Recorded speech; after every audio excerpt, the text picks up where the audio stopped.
এমন একটা রেসিপি তো খেয়ে প্রশংসা করবে না এমন কেউ হতে পারে না। দেখলেই তো বানাতে ইচ্ছে করবে। আর হয়েছে দেখুন, একেবারে তুলোর মতো নরম তুলতুলে, মুখে দিলেই মিলিয়ে যাবে। এভাবে একবার বানিয়ে খেলে তো বারে বারে কিন্তু এইভাবে বানিয়ে খেতে ইচ্ছে হবে, খেয়ে স্বাদ ভুলতে পারবেন না। নমস্কার বন্ধুরা, রূপা রন্ধনশালায় আপনাদের সকলকে অনেক অনেক স্বাগত জানাই। তো চলে এসেছি আজকের আবারও একটা নতুন স্বাদে নতুন রেসিপি নিয়ে। তো আজকের আমি ফল দিয়ে তো সুন্দর একটা রেসিপি শেয়ার করব। খেতে হবে তো একেবারে অন্যরকম। আর এমন রেসিপি বাড়িতে দেখলেই তো বানাতে ইচ্ছে করবে। তো আপনারা সঙ্গে থাকুন, প্রথম থেকে শেষ পর্যন্ত পুরো রেসিপিটা দেখতে থাকুন। আশা করি আজকের রেসিপিটা আপনাদের অনেক ভালো লাগবে। তবে চলুন দেরি না করে শুরু করে দিই আজকের রেসিপিটা।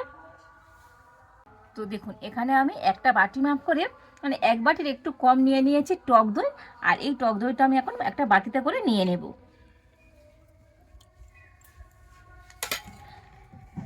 ওই একই মাপে নিয়ে নিয়েছি গুঁড়ো চিনি। তো যতটা টক দই ততটাই কিন্তু গুঁড়ো চিনি নিয়ে নিয়েছি।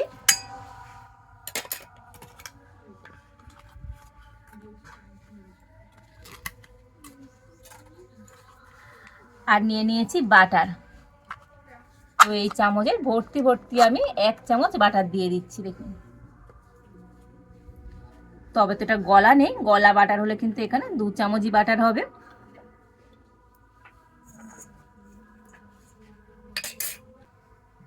আর এবার একটা ব্লেন্ডার দিয়ে সমস্ত কিছু একটু ভালো করে ফেটিয়ে নেব। তো এখানে আপনারা বাটারের পরিবর্তে সাদা তেলও দিতে পারেন, তবে বাটার দিয়ে রেসিপিটা তৈরি করলে খেতে অনেক ভালো লাগবে।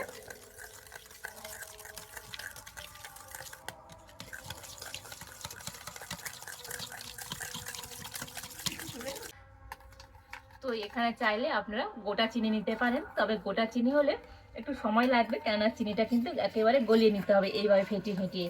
আর গুঁড়ো চিনি হলে খুব তাড়াতাড়ি গলে যাবে। তো তবুও আমি মোটামুটি এটাকে 10 মিনিট একটু ভালো করে ফেটিয়ে নিয়েছি। তো দেখুন, এইভাবে সুন্দর করে কিন্তু ফেটিয়ে নিতে হবে। আর এখন আমি এই ব্যাটারটাকে এক সাইডে রেখে দেব। দিয়ে নিয়ে নিয়েছি একটা মিক্সি জার। আর এই মিক্সি জারের মধ্যে নিয়ে নেব সুজি।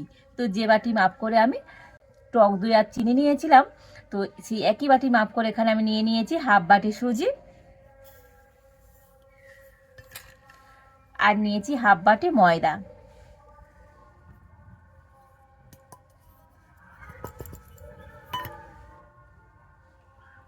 আর এবার আমি এগুলোকে মিক্সিতে একটু গুঁড়ো করে নিয়ে আসবো। তো ময়দা যেহেতু গুঁড়ো, কিন্তু সুজিটা তো একটু দানা দানা আছে, তো একসাথে করে নিলে দুটোই একসাথে ভালোভাবে মিশে যাবে।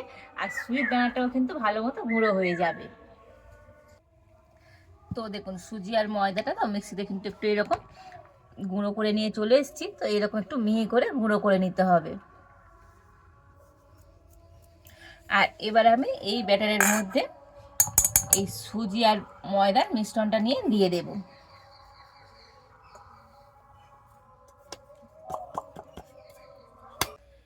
দিয়ে দেব এই চামচে 2 চামচ গুঁড়ো দুধ। তো একটু গুঁড়ো দুধ দিয়ে দিলে তো এই রেসিপিটা খেতে তো অনেক সুন্দর লাগবে। আর আবার আমি সমস্ত কিছু একটু ভালো করে মিশিয়ে নেব।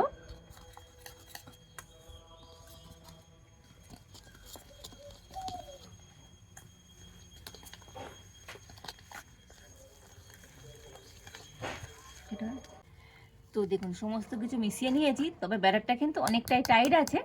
তো সেই জন্য এর মধ্যে আমি দিয়ে দেব দুধ। তো এটা গরুর দুধ আগে থেকে জাল করে ঠান্ডা করে নিয়ে এসেছি, তো দিয়ে দেব। তবে আপনাদের হাতের কাছে যদি একান্ত লিকুইড দুধ না থাকে, তো আপনারা একটু জল দিয়েও কিন্তু এই ব্যাটারটা গুলে নিতে পারেন।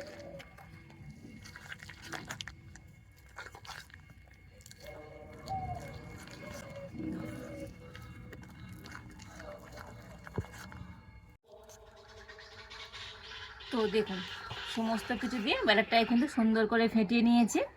তো একদম এইরকম স্মুথ করে ফেটিয়ে নিতে হবে। আর এবারে আমি এই ব্যাটারটাকে 5 মিনিটের জন্য ঢাকা দিয়ে রেখে দেব। তো যেহেতু সুজি আছে, তো একটু ঢাকা দিয়ে রাখলে সুজিটা অনেকটাই নরম হয়ে যাবে আর ব্যাটারটা ফুলেও যাবে।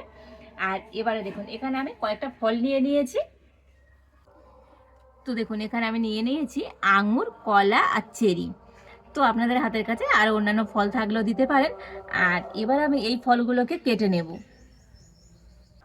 তো সমস্ত ফলগুলোকে আমি একটু ছোটো ছোটো করে কেটে নিয়েছি। তো দেখুন এখানে তো সাথে নিয়ে নিয়েছি আমসত্ত্ব, সব ফলগুলোকে একটু আমি এরকম গোল গোল করে কেটে নিয়েছি দেখুন।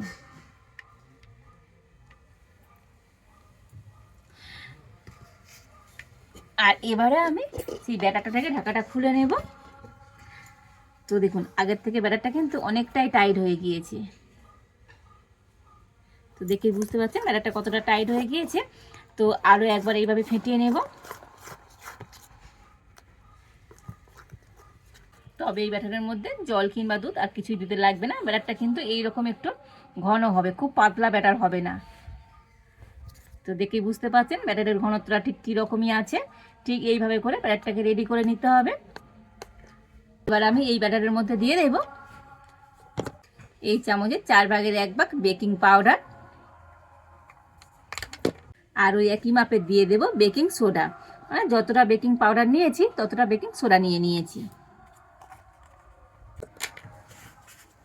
তো বেকিং সোডা বেকিং পাউডার দিয়ে তো ব্যাটারটাকে আরও একটু ফেটিয়ে নেব।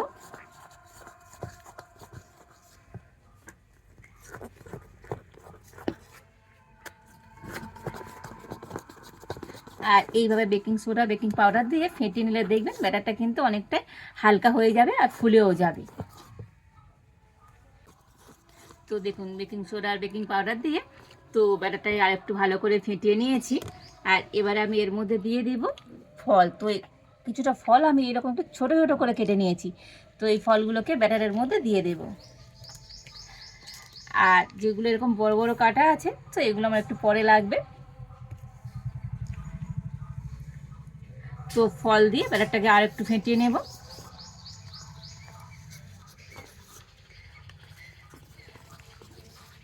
তো দেখুন আজকে কিন্তু আমার ব্যাটারটা একেবারে রেডি।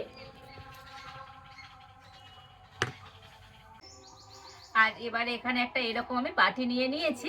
তো এই বাটিতে প্রথমে আমি একটু ঘি লাগিয়ে দেব। তো আপনাদের হাতের কাছে যেমন বাটি থাকবে তো সেই বাটিতেই আপনারা রেসিপিটা তৈরি করে নিতে পারবেন। তো একটু ঘি দিয়ে বাটির চারিধারে খুব ভালো করে লাগিয়ে দেব।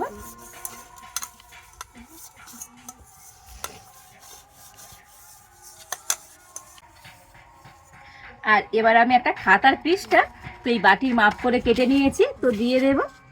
তো যদি আপনাদের কাছে বাটার পেপার থাকে তো বাটার পেপার দিয়ে দিতে পারেন। আর এই কাগজের উপরে একটুখানি ঘি দিয়ে দেব।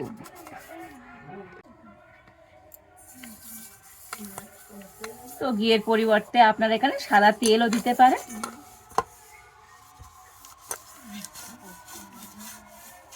তো দেখুন কাগজের উপরে একটুখানি ঘি লাগিয়ে দিয়েছি।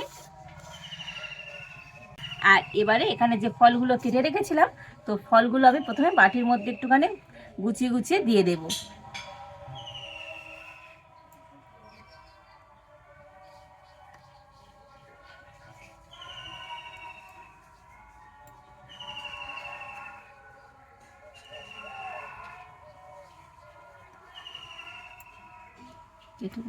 তো দেখুন কলাগুলোকে সুন্দর করে আমি সাইডে এইভাবে করে গুছিয়ে গুছিয়ে নিয়ে নিয়েছি। আর এবার আমি আঙুরগুলো দিয়ে দেব।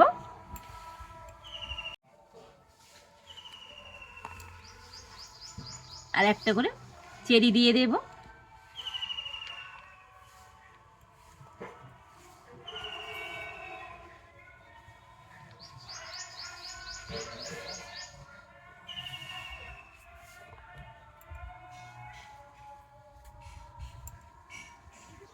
আর এবারে আমি একটু এরকম আমসত্ত্ব দিয়ে দেব।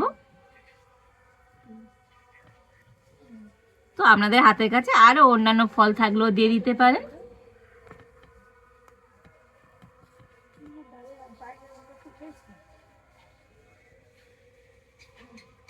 তো দেখুন ফলগুলো দিয়ে সুন্দর করে আমি বাটিটাকে সাজিয়ে নিয়েছি। আর এবারে আমি ব্যাটারটা নিয়ে দিয়ে দেব।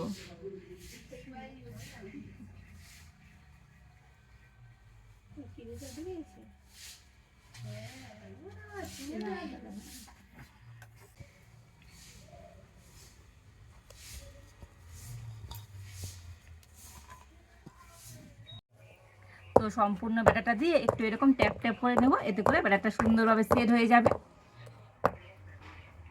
আর এবার আমি আগে থেকে উনুনটা জেলে উনানে একটা কড়া বসিয়ে দিয়েছিলাম, আর কড়াতে একটু জল গরম হতে বসিয়ে দিয়েছি। তো জলটা ভালো মতো গরম হয়ে গিয়েছে, আর জলের উপরে একটা খাবার রাখা স্ট্যান্ডও বসিয়ে দিয়েছি। আর এবার আমি ব্যাটার শুদ্ধ বাটিটা নিয়ে বসিয়ে দেব।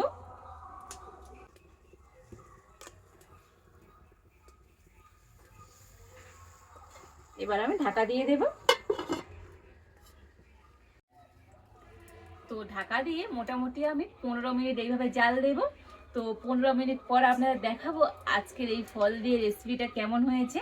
তো তৈরি করতে সময় একদমই লাগবে না, ভালো কিছু ইচ্ছে হলে তো খুবই ঝটপট এই রেসিপিটা বাড়িতে বানিয়ে দেখবেন। বাড়ির বাচ্চা থেকে বড় প্রত্যেকে তো ভীষণভাবে পছন্দ করবে। তো প্রায় 15 মিনিট পর আমি ঢাকা খুলে দেখে নেব, আর দেখুন কত সুন্দর ফুলে গিয়েছে, আর এতটাই ফুলে গিয়েছে দেখুন মাঝখান থেকে ফেটেও গিয়েছে, কতটা সুন্দর হয়েছে। তো আপনারা একটা এইরকম কাঠি নিয়ে চেক করে দেখে নেবেন তো রেসিপিটা ঠিকঠাক হলো কিনা।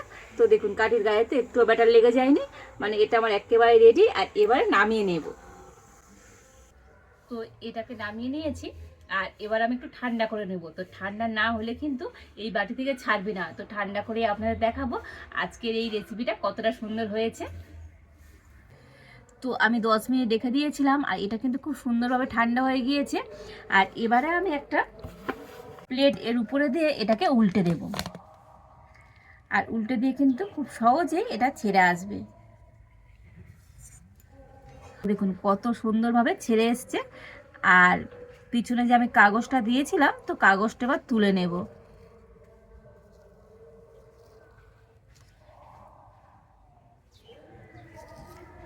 তো দেখুন কত সুন্দর দেখতে হয়েছে, দেখুন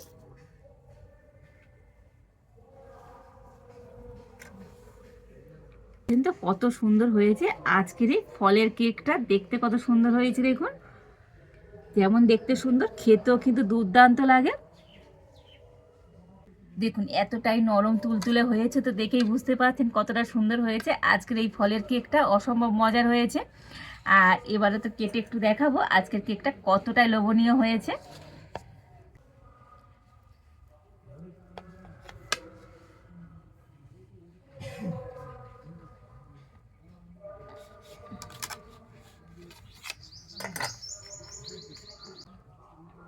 তো দেখুন দেখেই বুঝতে পারছেন একেবারে তুলোর মতো নরম তুলতুলে, মুখে দেবার সাথে সাথেই তো গলে যাবে। আর ভিতরে ফলগুলো যে দিয়েছিলাম কতটা সুন্দর হয়েছে। তো দেখুন অসম্ভব মজার হয়েছে আজকের এই ফলের কেকটা, মানে ভাঙাই যাচ্ছে না। তো দেখুন একেবারে তুলোর মতো নরম, মুখে দিলেই মমের মতো গলে যাবে, অসম্ভব সুন্দর হয়েছে আজকের এই ফলের কেকটা। বন্ধুরা আজকের আমার এই ফল দিয়ে কেকের রেসিপিটা আপনাদের কেমন লাগলো তো অবশ্যই কমেন্ট করে জানাবেন। ভালো লাগলে লাইক শেয়ার সাবস্ক্রাইব করবেন। আজ এই পর্যন্ত, আপনারা ভালো থাকুন, সুস্থ থাকুন, দেখা হচ্ছে নতুন কোনো একটা রেসিপি নিয়ে।